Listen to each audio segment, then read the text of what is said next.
নমস্কার, এসপিএন চ্যানেলে আপনাকে স্বাগত। আমার সঙ্গে আছেন প্রভাত হালদার। প্রভাত হালদারের নতুন করে পরিচয় দেওয়ার নেই। প্রভাত হালদার প্রাক্তন বিশিষ্ট কোচ, তার ছেলে প্রণয় হালদার। জামশেদপুরের জয় তার একটা বড় ভূমিকা ছিল। তিনি একাই প্রণয় অনেকটাই ধরে নিয়েছিলেন হালালকে সঙ্গে নিয়ে। ইস্ট বেঙ্গলের বাসিম, রশিদ এবং বিশেষ করে মিগুয়েলকে কিরকম খেলা দেখলে এবং ছেলেকে ম্যাচের আগে কি টিপস দিয়েছিল?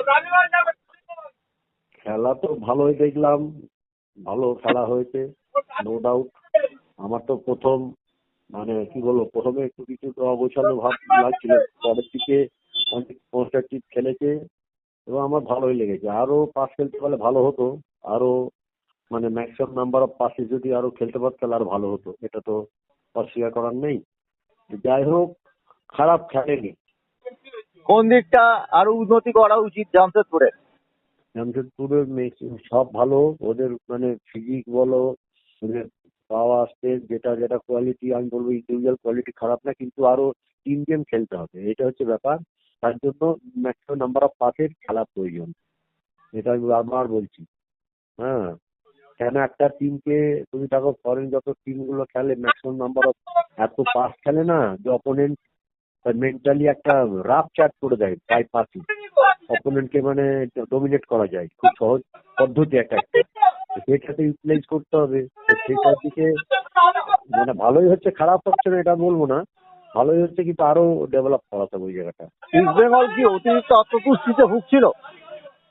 ইস্ট বেঙ্গলের শোনো, যেহেতু এরাও তো ছাড়ার ব্যাপার নেই এদেরকে, ডমিনেট, এরা পায়ে প্রেসিং হার্ড প্রেস করছিল যখন ইস্ট বেঙ্গলের পায়ে বল যাচ্ছে না, তখন আমি দেখছিলাম জামশেদপুরের ছেলেরা যে হোক, প্রত্যেকটা ছেলে হার্ড প্রেসিং এ মনোযোগ দিচ্ছে।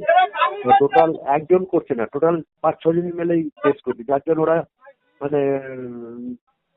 পাসিংটাকে আরো ডেভেলপ করাতে পারছে না, বুঝলে তো? যার জন্য ওদের রেক হয়ে যাচ্ছে, ভেঙে যাচ্ছে ওদের খেলাটা, ছন্দটা ভেঙে যাচ্ছে, যার জন্য ওদেরকে একটু প্রবলেম হচ্ছিল। ইস্ট বেঙ্গল কি সমস্যায় পড়ে গেল এই হারের জন্য? না না, সেটা শোনো, এই দুটো ম্যাচ বলে তো তাদের ফিউচার কি হবে বলা যাবে না। এর জন্য ওয়েট করতে হবে এবং ভালো খেলাতে হবে টিমকে, এটা তো ব্যাপার। আগে থাকতে বলা যাবে না এই অবস্থাতে যে জামশেদপুর চ্যাম্পিয়ন হয়ে যাচ্ছে, রেলিগেট করছে, এটা বলা যাবে না, কখনো না, কোনোদিনও না। দুটো ম্যাচ দেখে তো ভবিষ্যৎবাণী করা ঠিক না।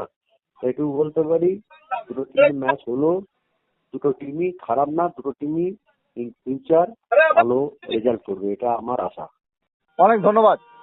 Thank you.